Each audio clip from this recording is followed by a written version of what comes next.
some of the shots in this, the physical comedy, it's so clever.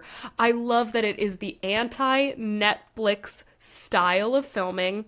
You can see the whole background. Everything is in focus. And I'm not saying you have to do that, but it is so refreshing. Well, that's because the director of photography was Roger Deakins. And of course. he spoke at length. I couldn't even fit all the interesting things he had to say in about it when we get to like fun facts. Yeah. But he talked about how he was the one who argued it was their first widescreen film. The Coen brothers had never done widescreen, and he argued for it because he was like, these are epic like backdrops and sets and settings, and you're going to want that. And you're right, it is the anti-Netflix, because the style now, because of the different kinds of cameras used and the sort of flattening of lighting, and the way that Netflix in particular has gone on record about how they encourage their filmmakers to all use the same equipment. Yes. Is very much like hyper focused on a person, and then everything in the background is extremely blurry. Yes, which I, as a photographer, I get.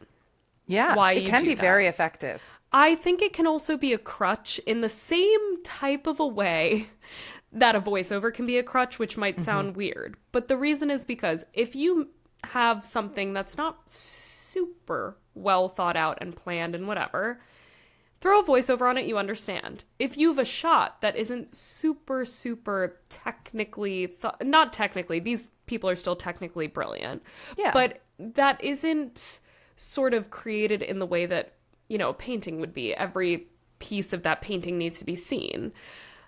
If you just blow out the background completely, and I am a cheater in my photography, and I do this sometimes, it will look beautiful. It may not do the thing that it could do, but it will look good and professional if it has that super, I think it's called a shallow depth of field. Right. And I love that sometimes when it serves a purpose. I think a lot of times it doesn't. And yeah, I agree. This is so refreshing to not see that. I will get all into it as we talk, but I think the writing is brilliant. The cast is perfect. The shots are brilliant. Everything about it, I love. It's some of the Coen brothers' best work, in my opinion. And I don't really have a bad thing to say about it. And lest we forget, the music is perfect.